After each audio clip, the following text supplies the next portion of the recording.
Fast TV, agent of solution. Fast TV, agent of solution. Fast TV, turn it up solution. Fast TV, Fast TV, yeah. Turn it up, let's see from dawn to night. Wait for you and me. Gospel music, drama, news, we solve it all on screen. Fast TV, agent of solution for Ghana's dream. Rise and shine, make your spirit free. Gospel morning show, start your day with glee. Prayer, praise and hope for every home. Fast TV, agent of solution, you're never alone. Kiddie Shepherd show, we teach and we lead. Future queen, grandy girl with the seed. Miss Ghana Junior, small but we bold, my idol. Voices of gold, stories untold. Problems come, but we bring the key. Fast TV, agent of solution, John for you and me. Fast TV news, truth we deliver. No delay, we move quick like a river. From Tema to Kumasi, Accra to the north.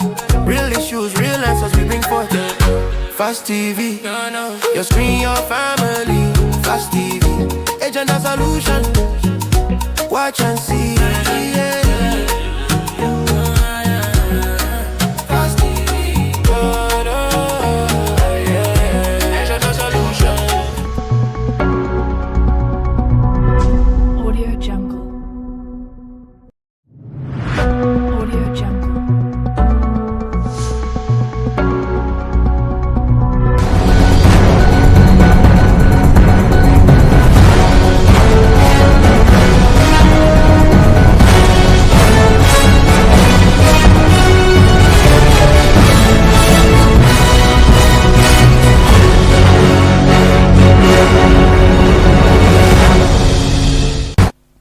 No numpemu abo ene enwumesem no edosupa ni abeti bi en se Ghana mampanyi ababe kase ma no ebosume makomako aduanan enan aduonu nan 24 months na onfanwie Upper West Regional Airport no enfa emayen sa enso na nakokfo ese Ghana fo nyina yemwa wo mo se de be yenu bonenom ayekoso ewo manmu atubetumi abrase DC awo empohu fiance ede aposifo anim amasese amene okasei galamsefo beyese aduanan enum 45 ene ne yache wo mo ayade wo mo kwa aposifo akache sa enso ana Pentecost penyimupa awoda eno ewo manmu ede nsema betumo ntenso awo kire kwan fa so a South Africa man no anka wo hwere ne nkwa ewo mu mfie bia etwamu When nsem ne nanum bete apomodem nsem wom ejadie wom na fe ngide mu nsem so eka ho bi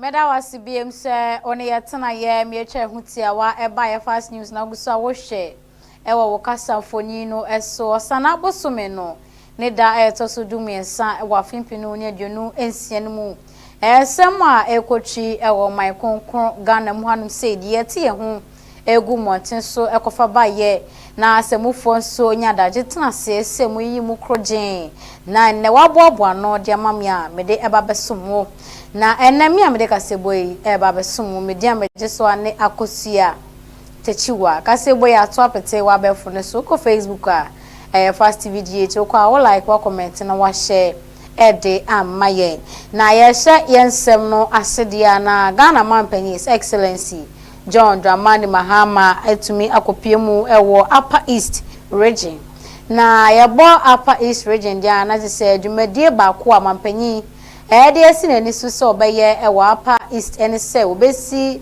eye bia ya awemhyen betumi agina ewo honom airport de ama wo mu na mampanyi akopiemu ewo honom na wo hyebo ese beye aye momodia ne ento yebo emma no bosumi makomako aduonu 9 24 months obehye se obesiesie na airport yomotumi awie de amatimamufo awon ewo Upper East ene ne potemu a woche se bia ya Upper East kronkro ni bi ewo bebi ti se Boligatanga ne nkura hodo ni bi no free ho no mo kwoti se kumase ne bunu ne potem we wapaye nti no won de saa di we esomoni so se obesiesie de amom ahwe amom awie de amom wo se de be yakoni abadi nso betumi akototin de amamfo won ewo Upper East region.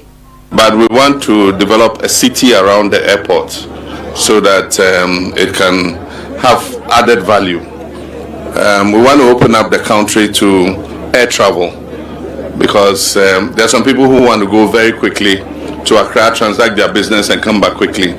You cannot sit in a bus for 11 hours going to Accra and 11 hours coming back. And so the time has come for Upper East to have an airport. Before passengers from Upper East have to drive 100 miles, 160 kilometers to Tamale to catch the aircraft from Tamale to Accra. And when they come, they drop in Tamale and they have to drive 160 kilometers to come back to the Upper East. That will be a thing of the past. You'll be able to fly from here directly to Accra without driving to Tamale. And so this is going to be an important enabler of economic activity. Aside from that, there are many businesses here in the Upper East region. We have the gold mines. They have to move their gold down to Accra. Sometimes they have to use a bullion van or charter a helicopter. And so it will be easy for them to bring it here and fly their gold bullion to Accra. And so, like he said, the project is 24 months. I've been following the process of the procurement. I want us to let it go quickly. There are 3 airports. Wa Airport. Wa is getting a new airport. Upper East is getting an airport, and then Sunyani is also getting a new airport. And so we hope that by the end of the year we'll come back here and we'll cut the sod for the airport to start. Even though they've given 24 months, the contractors assure us that Narcotic Control Commission Trinity awa ese nakokfo de ababeto emonten so SSC ano sene amrante wo ano ene emaba waibi atu omoni esinu bone so enom no se ensu anase aduane a omonya omudi ewo manmu no ya asefempa ye ntebe ya de adru no ganafo binom abambofo adwumakuo ahodowo ewo manmu yenyina yenka entoma embo ni nyina yemboa se de beye nu bone no ma ekoso ewo emebunu no abrabomu no eto betumi etwa ewo omanmu na Major General Maxwell Bubamante ono na ye Director General Edemana Koko na de sansem we etudwa. Narcotics are not here to intimidate anybody. Neither are we here to make life uncomfortable for anyone. It is to make sure that the country is safe in terms of narcotics. You know what drugs can do to the security and safety of this country, and by extension the sub-region. And so the little effort we put in when we get encouragement such as we have demonstrated this afternoon, we see it as a very big boost. And we are encouraged to work harder. And that is when I always want to turn to my deputy who says that when you have not been arrested, consider it as a grace period for you to reform. And so the gadgets you have presented to us this evening is going to encourage us to work more. And so those who are enjoying the grace period, use the period to reform. Because on the spot reporting and using the IT to support our work will go a long way to enhance our operations. And so when you see us educating the young ones in schools with your projectors and computers, know that you have been part of the game. And when you see us arresting the barons and putting them before court, exactly the same response that we give to you. We appreciate it, and I know that other institutions that are touched by the work we do here will come to our aid. And like I said, government alone cannot. Narcotics are not here to intimidate anybody. Neither are we here to make life. Impo hu fiance a ewo atoye mantemu ene ya mene wo kase DC a wo honom etumi edianimu amasisi agalamsefo binum a wona wo honom be se aduanan enum 45 anene aban ensa tumi asomo pachi a ene ye de omo ekọ akogina emrano ano na wenyina dwumade omo de esi omani so wa atoye mantem se de be ya galamsey ye ne eseye nsuo eseye nsase nyina no eto betumi atwa wo man mu Abai entukwa woko etia galamsey dwumade no empobo fiase district ahye entukwa no mu kena enaso ama abai krachi pini onimunafo maame ofilia open ema mansnemu active tax force fufu awo mu dwumade no nyina ekoye ayete se 9 months maame ofilia open chere se so ba ye man Ghana mu ha 9 months dwumeku a agidin yie pa enam enu suntimo ema wo mu dwumade no enkoso branu district coordinating director Hassan Sulemana editor just say bibi biara omo behinia ainoti edema omo dwumade no akoso branu ye free impohu fiance na yentinsim ewo titreni anase dwom treni edema Pentecost asafo ewo omaimu ye onimonyamfo apostle Nyameche na apostle Eric Nyameche ede sema akubia beto monten so fanano sema yakoso ewo South Africa ene omai Ghana yentem nam so ma Ghana maibi fi hono mo ba ye ne bi mo ya bobo wo mo bi mo ya gege omunja pade from nsem de na bebre na apostle Eric Nyameche enso so de ono so ni so ade hunu ene senia wono so ko South Africa mai mu mre bi atwam kodi be senfinhyensia wo ho kwan ya South Africa mai no de ne fa so anka nyame kwan akọ to ya no wonsie do no wode aye futu e de aba mountain. I lived in South Africa for about 6 years, and I suffered a lot from some of these things. I almost died in South Africa. 2 times we were accosted by armed robbers. The last one was too dangerous. When I was leaving South Africa, the day I was leaving South Africa, that night, my luggage, they were stolen. And then when we got to the airport, one pastor said, as for you, you have suffered too much in South Africa. And then recently I had to rush to South Africa, it's about a year plus, when our national deacon, the national deacon is the one who takes care of our finances. Now he was kidnapped in the midst of an offering. And I had to rush to South Africa. And I was the right person to go, not because I was the chairman, but because they know that I've also suffered from some of these things. So I needed to go in there and speak. We had to pray that God will release him, and by the grace of God, he's released. And then when he's released, about 2 months, he had to run away to Canada because he wouldn't want to stay in that environment. So we didn't only sympathize with them. For someone like me, I had the empathy because I knew what it means. If you don't take care, you'll be killed in South Africa. It's not only that they are quite xenophobic. There's a lot of crime, and some of them can kill you. So I'm not surprised we lost 2 Ghanaians. If Apostle Eric Nyameche akache na yentinsim ewa hafo mantam ne mudia na yekogo so na odum judgmeko ewo go so eden semane futusem abeto monten so ede amatememfo a won ewo go so ene wiase afa na nyina na nsema won eka nyina ene se ne wupie na se TV na waso a wo se wudum no se ye from a JB na gas ana waso a wo se wutumi edum no wona de se futu nsemo nyina cheche Ghana for se de be ya yenso ye betumi aboa na eja hyehye to tumi atwa ewo oman mu na DO2 Bernard Kenny Adoji ono na ye municipal fire commander Edema Goso ne nsema odi tudwa no ebini Municipal Fire Commander ewo Goso ewo ahafo mantam ne mu ewo sunafo North Mention ne mu de futusem akọ edi amatimemfo binum a won ewo ahafo mantam ne mu ewo kwan ya won eyusu enwamonkania ewo won efiefium a enam so emaja etumi eto no nansem sei ana DO2 Bernard Kenny Adoji etumi editudwa masra ne se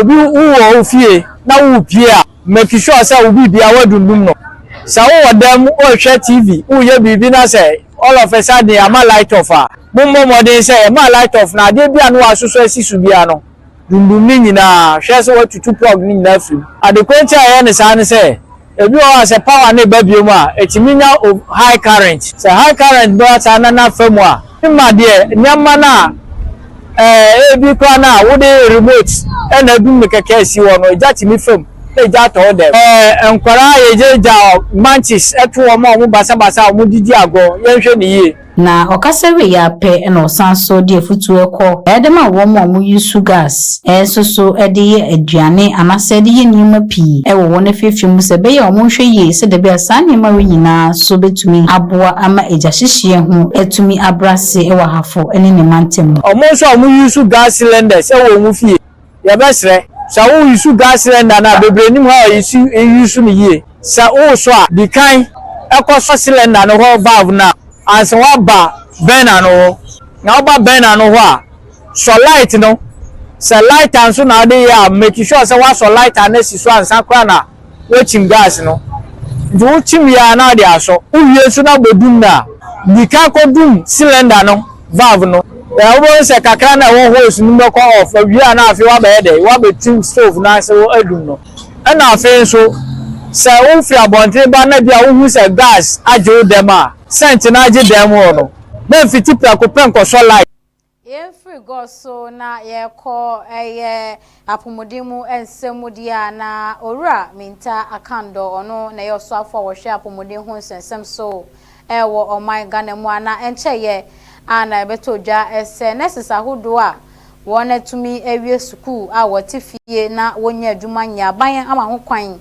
bia konya atonom se wa wonya adwuma wo so bra na enkrata no fa won sabe hyehye biase na yentumi ema wadwuma na se ne aban kan ye no de osie ayoywa nei enwuma no ababeto ho no ma ene wa wode won sa hye enkrata na se bibia wotie ye bia no ya ma obia ya na ya resabia wo so wokọ na wotumi ekodi dwuma ewo honom na eno ana owura minta akando eden sema beto monten so woche se wa hye won nyina ene osana bosome no ne de to so aduonu wa ya de baby ama wa wanko no ene wokọ na se kase adwuma na ni honu mu bi ma mfasobo no embo aban. We have concluded on the recruitment of about 8,000 of health professionals. Over the years, it was restricted to nurses and midwives. And so this time around, in the 2026 recruitment, what we have done is that we are giving almost every cadre some quota. And those who have not reported, with the greatest of respect, they must report before or on 20th of this month. If you don't go after 20th, it means that you will not go and you may forfeit that opportunity. I had financial clearance before we started doing that. And so those who reported early have even gotten their salary. So we're not going to pile any arrears. Ora minta akando no na yo so afọ wo hwe apomodin ho nsensem so na yete ne kan wo se ya de wato ayaresabia bi na se wankọ na se osana bosome no de to so aduonu etwam a wokọ na wonsa anka adwuma na emfasobo no embo bi anti deadline no August 20th na ya free apomodin ho nsem a na yekọ edwadie na wo edwadie mu nsem no ye bekọ secheduma se no so ewo asokore mampon municipal no emu na sikakrabia aye friend se secheduma se rural bank ene ya mene wo ka se demolition na ekoso wo mayimani ye dwidwiri adan bi num egu na ye impuntundwuma ewo meye binum ene ye ko secheduma se dia aban atumi akwakodwiri bia ye ba ko egu a woswo de e ba be ye 24 hour market na chese don hwere aduonu nan edwadie ya aban de si nani so se wosi wo mantam ahodo ni nyinamu no secheduma se ana omososo mo de no yesi ede ama mo nam so ama demolition no aka bank no entenam so ama sika krabia no mpanyimfo so ede ensem kakra beto monti so mo chese demolition ya badudwiri dan yagu ni de entwa ye kura isanse kofo japade kofo sika anenei adane adeso a mo de eba besoa sika krabia yi. Currently, the entire project is down, the building is down, it's gone down with the assets of the bank running into millions of Ghana cedis. Fortunately for us, we have inventory of all the assets that is in the building, and the customer database is intact because due to technology and the existence of the bank for the past 46 years, we have managed to have the data of the customers intact. So for customer data, it's not lost. But the physical items of the bank are lost, running into millions of Ghana cedis. We are going through the inventory of the bank to cost all the items that have been lost to the demolition. We have already started the regulatory approval process to get the new pace approved by the regulator. In the meantime, because it happened without expectation, we are managing the situation and serving the customers within the Abuabo community. We've been with the community for the past 30 years, and so we believe that the presence and the kind of relationship we've had so far will be able to meet the expectation of the customers. We are working closely with Bank of Ghana and Apex for that matter to get the new space approved for subsequent operations. Yes, and as an institution with that number of years in existence, we have what we call the business continuity plan. We've made arrangements for the staff, and then they are working from other. Ora, every year Michael Kwabena ono na ye CEO de Emma Sechejuma se rural bank ne nkrabata ewo asokore mampon ben aboabo ehonom ane ne yetumi akwakodwiri sika krabia ewa aboabo no yedwiri egu anu nti aban so de babesi edwam de amomanfo won ewo ho na yeguso awo edwede mu nsem dia na Madina police for ana amode nsem abeto monten so ne omotisi Madina dwakese ni mu no wobehu se abofra no wodi mfinhia no du miensa edunum na niema yede aso ano timu se niema yi anyi sin ni mfie so na so kwabrane ni na obisa ne me maame na se memfa nko me papa na se memfa nko me nua yi na se memfa nko no na aposifo awona wo Madina de babeto emonten so se wo ye oba time anasa wo ye panyi na child labor ibi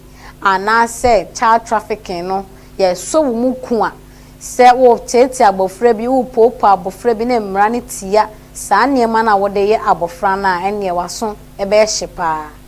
My duty as a police officer for that much commander in Medina, I'm to ensure that all laws are enforced. Human trafficking is an offense in Ghana. It's a modern day slavery where rights and liberty is taken from the victim. So all those who have been engaging people from the north and all other vulnerable communities and then to ply their trade, and these people are children, the law is against you. Children must be in school. The market force should take a clue from this.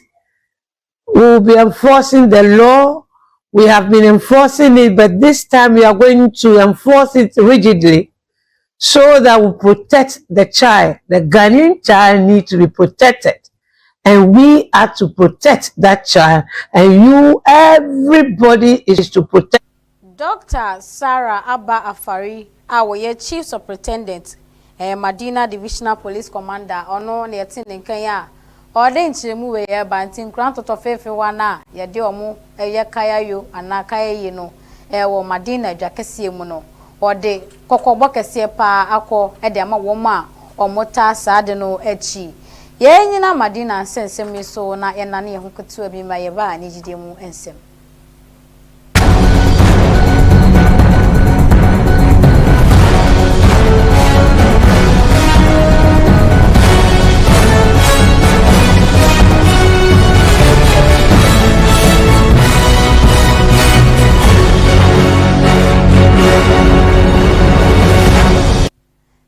Sibie mama okwa ba se woni yetena ye me twa ehu tiawa eba ye fast news na guso a wo hwe e wo TV no eso de adru so no eye njide mu ensem na ya enua panyi a wo eye media ni mu ana central adwuma ni mu a to se wabon humodi ye pa ne wo hwe mfinhia wadi wo media ni mu dia na to se wodi pa na de yi ni pie ba ko a obi ehu ye ye kunkum ba ge ba ye de tu ni din tema kunkum na ne de hia adaka mpa Cynthia Tema Jeboa na Tema kunkum ebe se enfie kakra ni amanse bosome kakra ni yetete hu se Tema jaware Tema ni eni ne kuru ni hobiem adede na ekoso ne ka wa oware ye de ma na enhye no de na ekoso ya hwe ni mu ase Tema be kasa enne die yɛse kakum yɛtene kwakuo enum tema ameno enti wababonten abekasa yentie nchiremu. My marriage was 15th July 2022 and we separated 1st April 2025. 1 year, 9 months. That's how long it lasted that we lived under one roof. Wow. No, at a point I went to the US to get 1 year, 9 months for the marriage. Yes, and then dating before the marriage. I don't want to talk about it. Okay. I'll give you the tea you want. Yes, you give me the tea I want, but it's just that I can't go more to because you're in court. I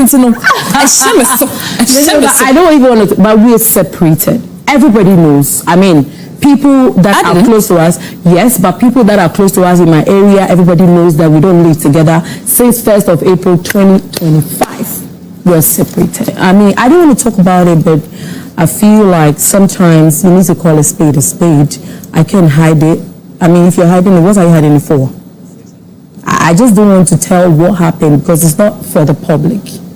But when I was getting married, everybody saw it, how beautiful the marriage was. Who will get married and think that it will end the other day? No. Both of us didn't know that it happened, so we accepted because we have a child.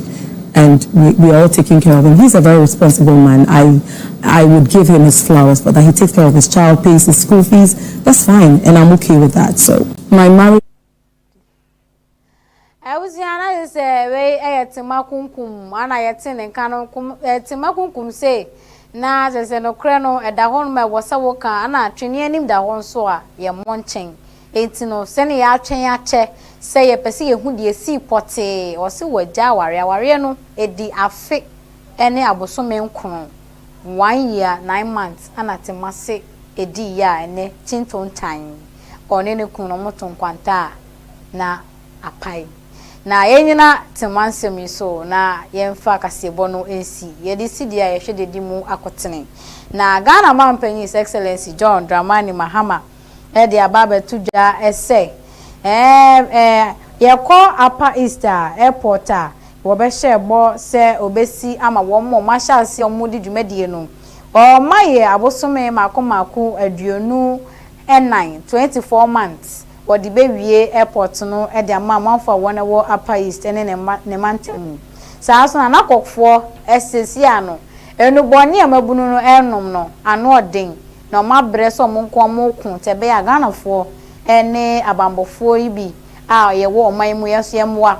na no bone ne to ntumi entwa fiancé empoho fiancé disi wa boy dwumaden pa wodi animu amene ya amene wo kasei ya chi galamsey fo be se aduanan 45 ewo empoho fiancé ewo atoye mantemu saa so na jom training e de ma Pentecost asafo no Apostle Eric Nyameche de futu sema betuja kwa ofa so a okopie mu e obi man so South Africa ene senia ye de no FM anka nyamenko a anka wo to ajanum e wonsie do de ye futuo eko e de ama ya yensoso ye bayi we ne emu apomodem mu nsem edwadie wom ani gide so e ka ho na meje bre na mede e besom na seni na nkoma bobobi e ba me hyese wo na dodo malaria typhoid anase wonu matontumi didi adro no ebeboa wo amotumi atai wedidi ye eno ane bobi eba mesha kopebi nenom